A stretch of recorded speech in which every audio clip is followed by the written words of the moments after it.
Hocam.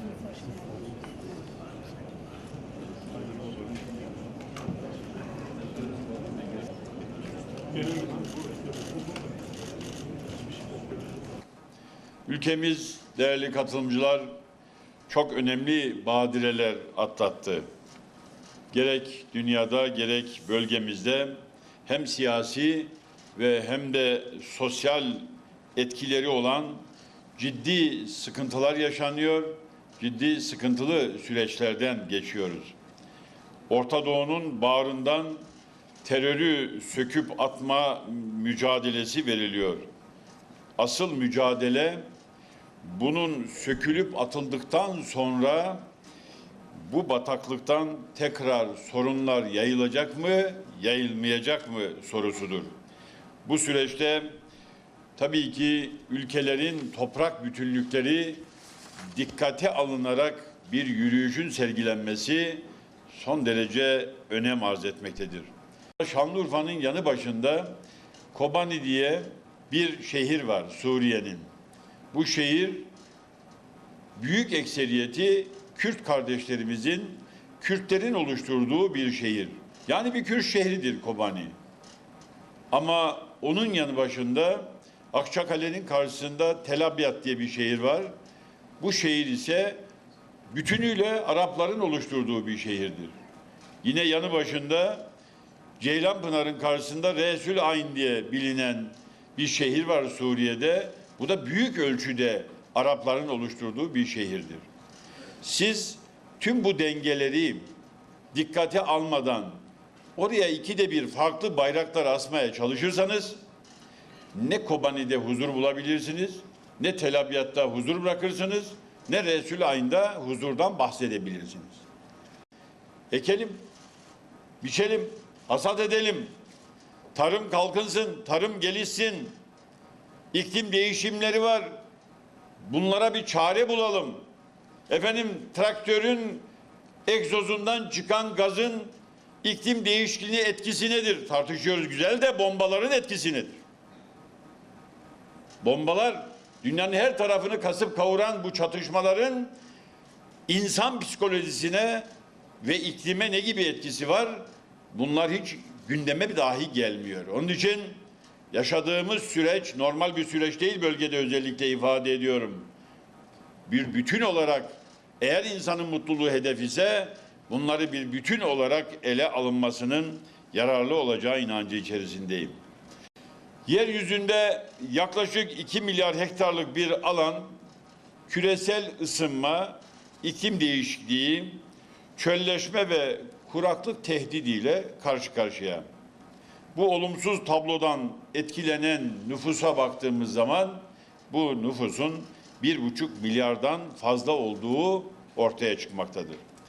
Geçtiğimiz yüzyılda ortalama küresel sıcaklık 0,6 santigrat derece arttı ve neticesinde de deniz seviyesi 10 ile 20 santimetre yükseldi. Yükselince ne oldu? Bir yanda dünyanın bazı bölgeleri sular altında kalırken diğer yanda su kıtlığı nedeniyle 2030 yılına kadar 700 milyon kişinin yerlerinden olacağı, yurtlarından olacağı tahmin ediliyor. Elbette bütün bu olumsuz gelişmelerden en çok tarımsal faaliyetler etkileniyor. İklim değişikliği ve kuraklık nedeniyle 20. yüzyılın başından bu yana tarımsal ürünlerdeki genetik çeşitliliğin %75'i yok oldu gitti. Tedbir alınmaz ise 2050 yılına kadar kuraklık nedeniyle mahsullerden alınan verimin %10 ile 25 oranında düşüşe geçeceği ifade edilmektedir, hesaplanmaktadır. İsraf konusu bir siyaset meselesi değil, bir siyaset üstü bir yaklaşımla ele alınmak durumundadır. Bugün dünyada israf edilen gıdanın değerinin 1 trilyon doları aştığını hepimiz biliyoruz. Dünyada herkese yetecek kadar kaynak varken bir yanda 500 milyonun üzerinde obez, diğer yanda 800 milyon kişinin aç kalması kabul edilemez. Dünyanın en zengin %20'lik diliminde yer alanlar, %20 en zengin diliminde yer alanlar üretilen toplam gıdanın %76'ını tüketiyor. Milli tarım modelinin iki önemli bileşeni vardır. Bunlardan bir tanesi bitkisel üretimde desteklerin verim, su kısıtı ve ihtiyaçlar göz önüne alınarak havza bazlı olarak belirlenmesidir.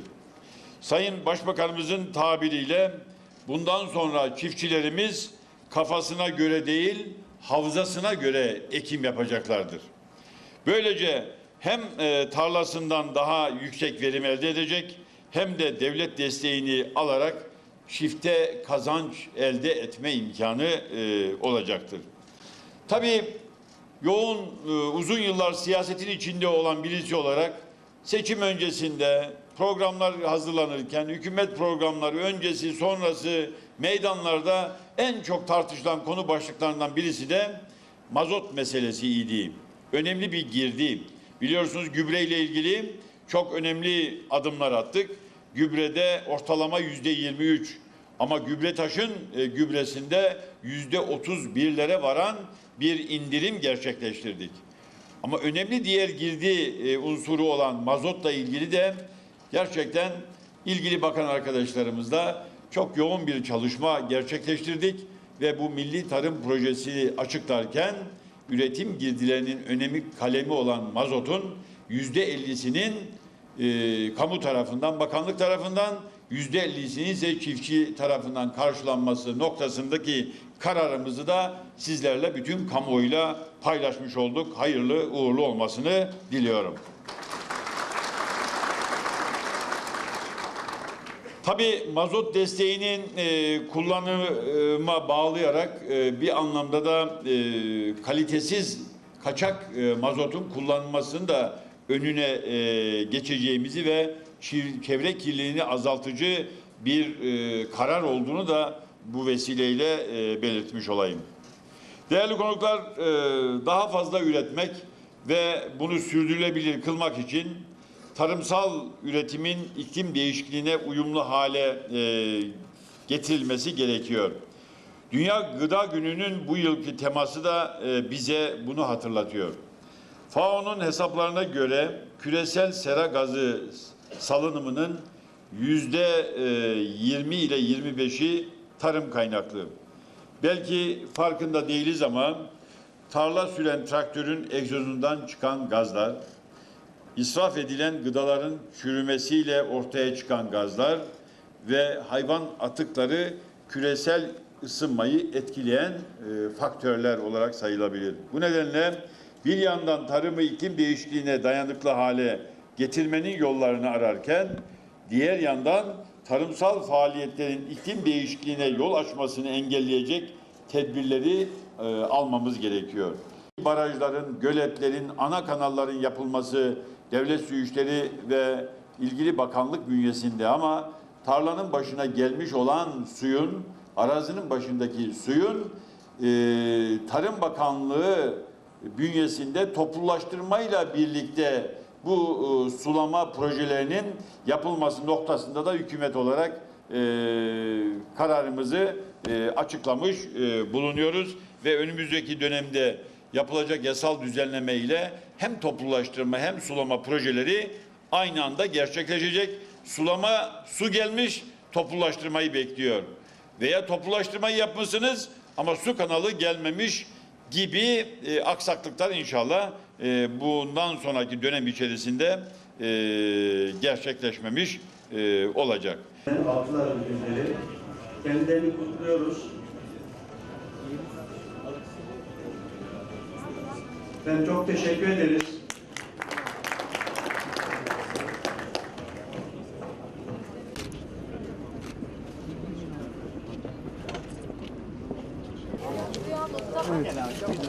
Gördük bakalım ceviz nasıl çıkacak, iyi çıkıyor. Ben bir programdayım da. Daha ne zeytin Çoban Paris'in aldığında vermiş olduğu altın yemek. Biraz açılabilir miyiz geri? Biraz geri. Başkanım, İsmail Başkanım buradayız. Ayrıca etnolojide bir artımız var. Okuzlarda ve Mehmetçik sarı bir şey olsa bu bakıyorlar çok aşırı düştü. Gündem olması fiyatları yükseldi. Abi altın sen bir tane ben alayım ya. Asker hangi birini yiyecek bilemiyoruz. Eyvallah. Böyle de şu anda 10 kuruştan. Evet, biraz geri. Üzüm yesin ya. Üzüm yesin. Maşallah. Bakanım buraya da. Sayın Bakanım. Haydi bakalım. Gaziantep. Tamam. Evet. Çok teşekkür ederim. Evet, şeye de verelim. Onları aldıracağız. Genel başkan. Buraya buraya.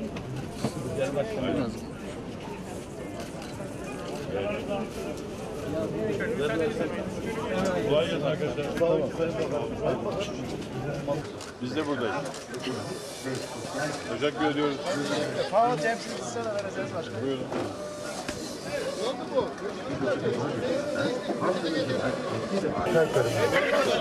Kalitesini iddia üç ve dış pazar istekleri ürün üretmeyi amaçlayan Çaykur, çay üreticisinin en büyük sigortası. Üretiminden ayıran en önemli özellikler, toprak zararlısıyla mücadele edilmeyen, yapraklarında bitki hastalığına rastlanmayan ve kış mevsiminde üzerine kar yağan, bu nedenle de zirai mücadeleye gerek kalmadan doğal şartlarda üretilen özel bir ürün olmasıdır.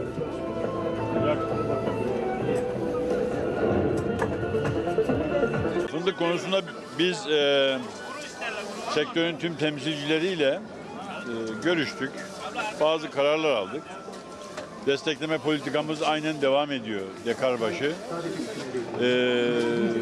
Rekolte açıklamasını tek elden yaptığımızı da belirtmiştik. O da oldu.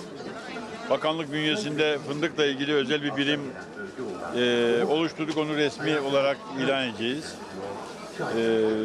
Fakat şimdi fındıkla ilgili özellikle bahsedilen hastalıklarla ilgili olarak da biz gerekli çalışmayı yaptık. Yani bunun tedavisiyle ilgili gerekli çalışma yapılıyor ama üreticinin de bu konuda bilinçlendirilmesi gerekiyor ama ana sorun bizim fındık bahçelerinin yenilenmesi meselesidir. O konuyla çalışıyoruz. Yani kalite ve verim açısından fındık bahçelerimizin yenilenmesi gerekiyor. O çalışmayı da birlikte sürdürüyoruz. Fındık bizim göz bebeğimiz. Son derece önemli bir ürün. Şu anda 11 lirada mısınız? 11 liradayız şu anda. 1.70'de destek veriyoruz. 12.70 şeklinde. Yükselecek fındık. Fındık Açıklamasını mı sordun? Evet yani gönül rahatla tüketilebilir mi yoksa bir rahatlıkla sıkıntı var mı? tüketilebilir. Bunlar büyük ölçüde politik değerlendirmelerdir. Yani piyasayı etkileme değerlendirmelerdir. Bunlara kulak asılmaması özellikle ifade ediyorum. Malum artık ekmek aslanın midesinde.